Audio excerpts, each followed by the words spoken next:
Welcome to Close Quarters as we restart these segments because of the situation that's prevailing in the country. The new normal is definitely not something that you and I are ever going to be getting used to, but it is the new thing in life. All right, to speak a little bit about what's happening in the field of architecture when it comes to buildings, a lot of projects have been on hold for a long time because of this situation. I want to speak to Kamilka Perera, who was also on my show Date with Danu to speak about cancer. She is an architect, so I wanted to speak about the situation that's happening with the architectural side and the design side from her point of view. Thank you for joining me today. Thank you, Danu. Thank you for having me. So, Kamilka, you visit sites, and although there is a lockdown in the country, it's not exactly a very strict lockdown. It has just prevented us from going to malls and shopping areas and restaurants, but roads seem to be quite normal. How have the sites been? So as part of this post-lockdown, architecture and construction sites are allowed to function. So the team here has actually come home. Today it's empty because they've gone for their vaccine rounds. So as you said, it's a new normal, but we must find safe ways to make work happen also. So not just this side, we are in a construction site right now, which again to you would be a new normal. Yeah. We're sweating away. I mean, I think we must take courage and move forward and take necessary precaution, be safe within our limits. I'm always in a mask, actually 2 masks and a shield. Everyone in the team, the workers, the craftsmen, everyone wear masks, as hot and humid as it may be. So I think, as you know, it's slow, but we must move forward. Now, as an architect and also as a designer, I'm sure you are faced with some huge problems that have become in this whole close economy that the country is trying to govern these days, and we have stopped so many things that are coming from abroad. So even like purchasing your basic commode has become such a hassle today to find. How have you been explaining to the clients? Because I think if you have given a pricing at the start of this year and what it is today is very different. Correct. So unfortunately, majority of the items in our industry, we rely on other countries, all parts of the world, to be brought to Sri Lanka.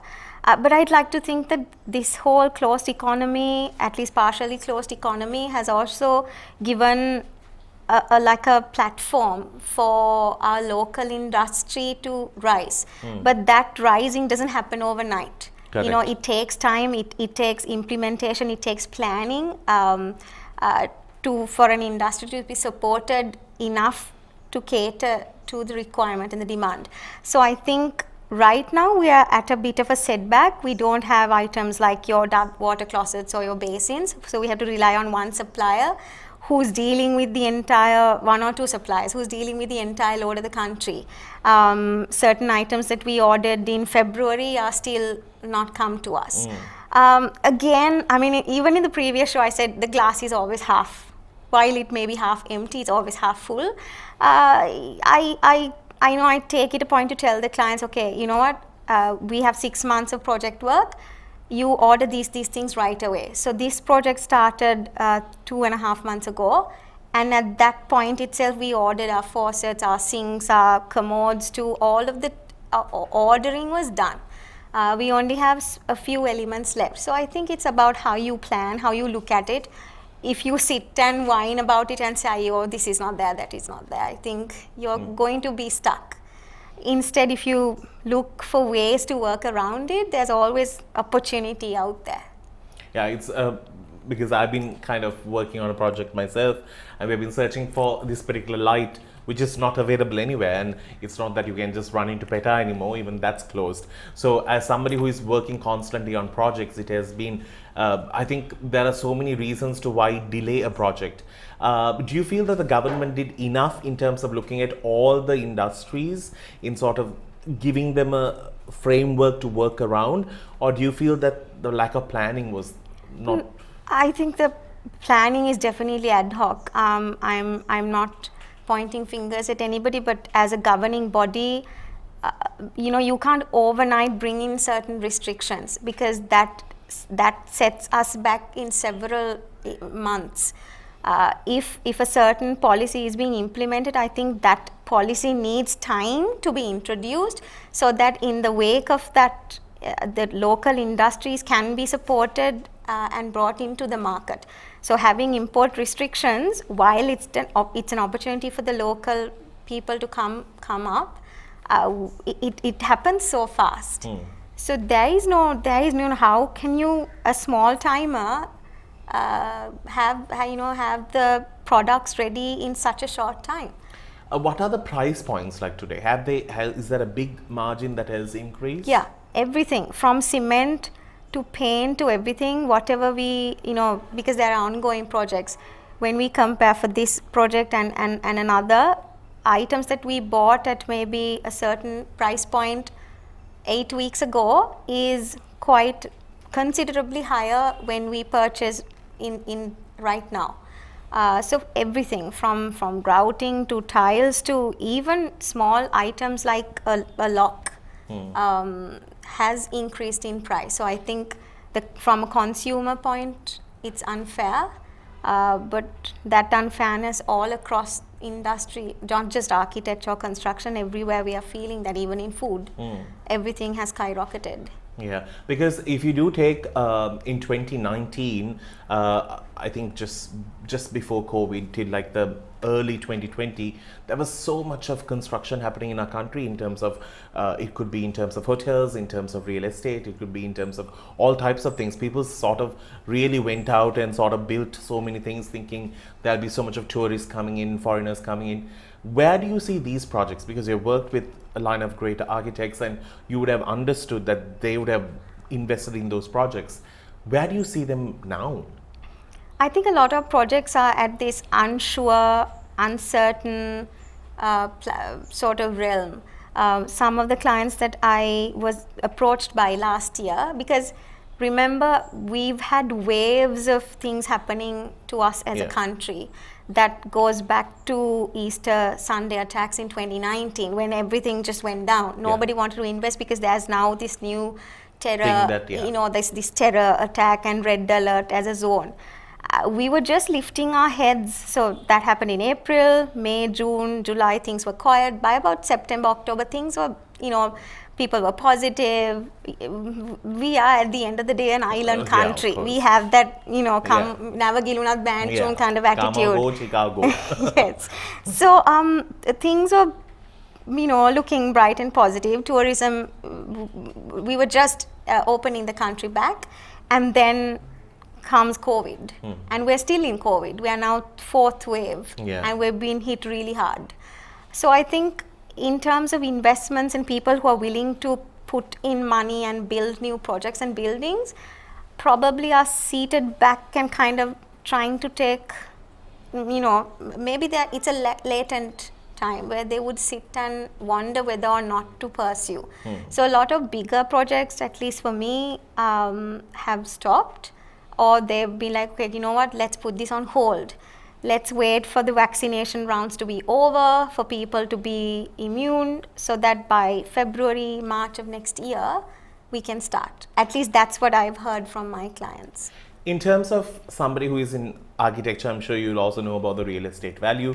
It has gone down in terms of a lot of people can actually think of investing in plots of land or even buying a house.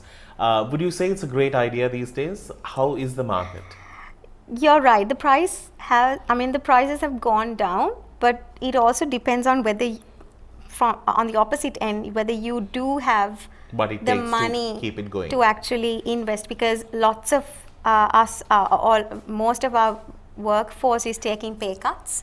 We're working from home, so we are all grappling within each of our professions some sort of hardship.